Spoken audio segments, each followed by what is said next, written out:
Welcome back to another interesting tutorial about Windows PC. If you have been finding it difficult to find your game clips or screenshot folder on your Windows PC, consider to stay tuned to this video and see how to find your game clip folder and at the same time your screenshot folder on your Windows PC, whether you are using Windows 10 or Windows 11.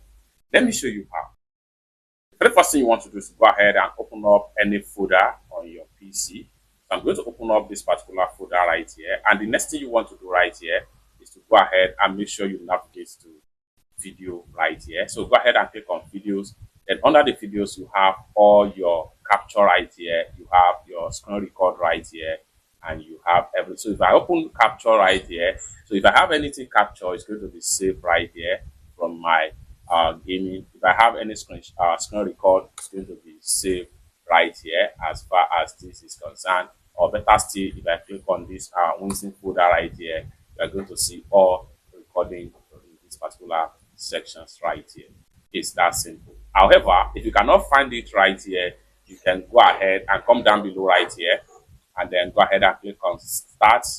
Go ahead and click on settings. The next thing you want to do is to go ahead and click on gaming. Under the gaming, click on capture right here and you will be told the actual location where your screenshot or gaming clips are saved in the folder of that particular Windows PC. It's that simple. For more useful tutorial like this, consider to subscribe. Thank you so much for watching and I hope to see you in my next video.